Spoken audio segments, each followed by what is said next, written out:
Hi, I'm Emily. I am presenting a 27-year-old female who is Caucasian. She has a family history of heart disease, high cholesterol, and diabetes. Her desired outcomes are to reduce her IBS symptoms and constipation and bloating that she constantly feels after eating, and she would like to learn more about nutrition for running because she is a new runner. Her antecedents include that she always remembers having these problems, digestive issues, but she doesn't, but they got significantly worse when she was traveling for a couple months after college in Asia and Europe, where she got a bacterial infection, and just due to the unlikelihood of her life at that time. Her triggers include stress.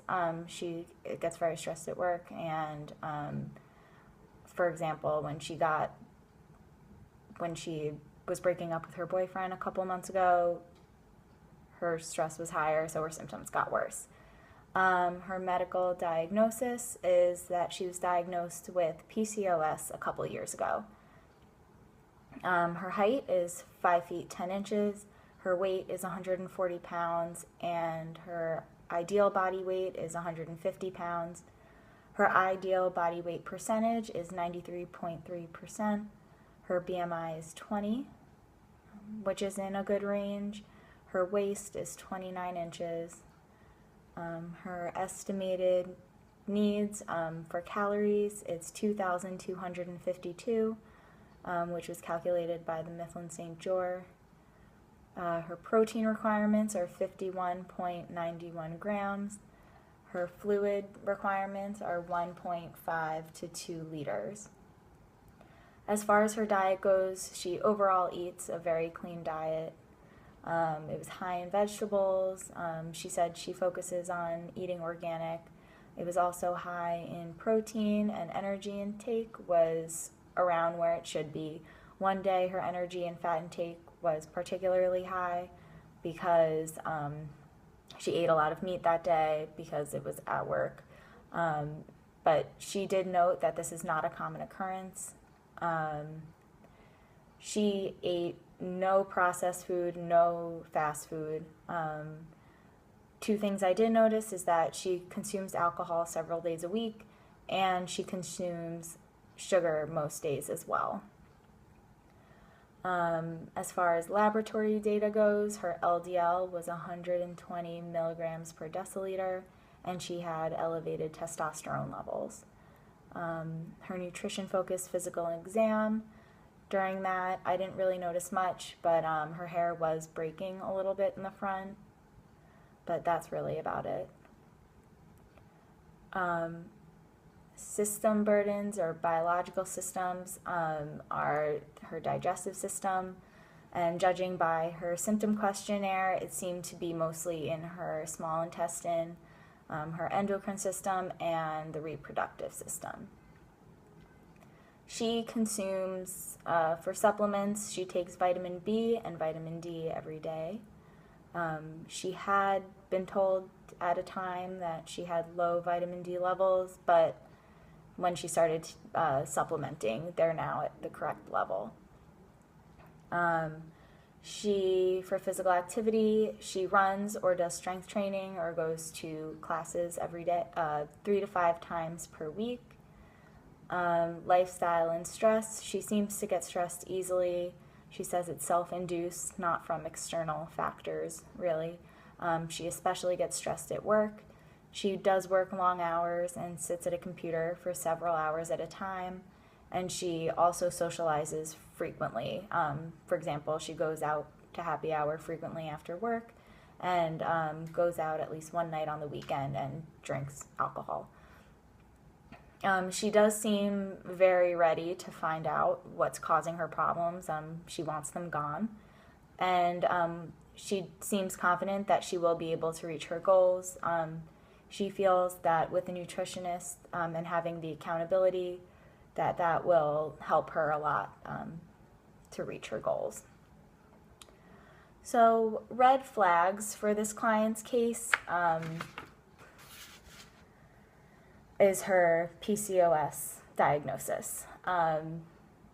This is, I believe, what's causing a lot of her IBS symptoms. With the PCOS comes high cholesterol, and this could lead to heart disease. PCOS has also been linked to diabetes, and heart disease and diabetes both run in her family. So I do think that that's something she should be mindful of and watch out for. And it can also affect her fertility. So for core imbalances, the first I picked was digestion, and this is because of her constipation and consistently feeling bloated every time she eats. These symptoms are common in women with PCOS. She also craves sugar, and she also noted that she has yeast infections, so I think that could have to do with her digestion, or that could be affecting her digestion also. So I'm curious to look into that. And she also noted that she feels particularly bad after eating gluten. The other core imbalance I noted was the neuroendocrine immune system, and this is because of her low testosterone, and PCOS is involved in the neuroendocrine system with sex hormones. And she also has a history of vitamin D deficiency, which she no longer has, but I think she should continue taking her supplements to avoid, she should just continue what she's doing. I said that her nutritional status was at risk, and this is because of her PCOS diagnosis. I think she should definitely be careful and keep watching her LDL levels, and also be mindful of her glucose levels, even though they are normal now. I think it is very important that she watches her sugar intake so that she prevents her glucose levels from going up and from getting diabetes. So for her PES statement, the problem, I said that she has an altered GI function, and I noted this because this is why she came to me. And this is her most prominent symptom. I didn't think it was very important to put a particular nutritional problem, because overall she does eat a healthy diet. For her etiology, I said that it was related to PCOS because the altered GI function is likely a result of her PCOS. And this is as evidenced by high LDL, elevated testosterone levels, and her IBS symptoms such as constipation and bloating. Her overall expected outcome levels, the first thing I said was to reduce symptoms of her IBS, her constipation and bloating. She was very clear about what her outcome, her goal was. So this is definitely going to be our priority. And to reduce LDL levels. She was aware of her high cholesterol and has worked to lower it even more. So I think she will be good to work on that. For her short-term expected outcome goal that I'll be addressing first will be her IBS symptoms.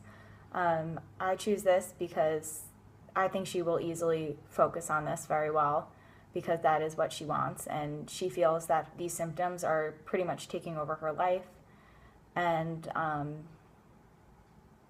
so that's her main concern.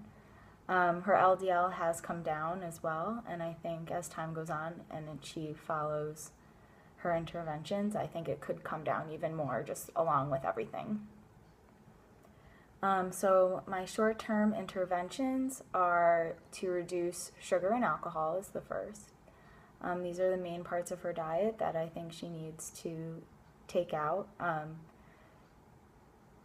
As far as reducing sugar, she said she eats it several times a day. So at first, I think she should eliminate it completely, but maybe she should take out the chocolate with refined sugar and replace it with more fruit for the time being. And as far as alcohol goes, she should limit it to 1 or 2 drinks once to twice a week. And if nothing changes, she should eliminate it completely.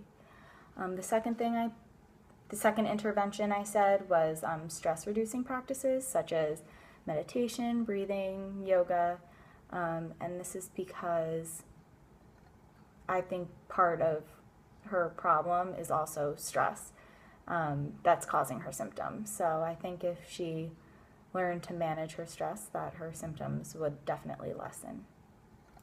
I would like her to come back in 2 weeks because I want to recommend to her to try out a low FODMAPs diet. It has been shown that this type of diet definitely helps women with PCOS. So this would involve her eliminating all low FODMAP foods for a couple weeks, and then I would like her to come back so that together I can help her reintroduce one type of FODMAP at a time so that she can figure out what's causing, like exactly what type of food is causing her problem so she can eliminate that completely from her diet.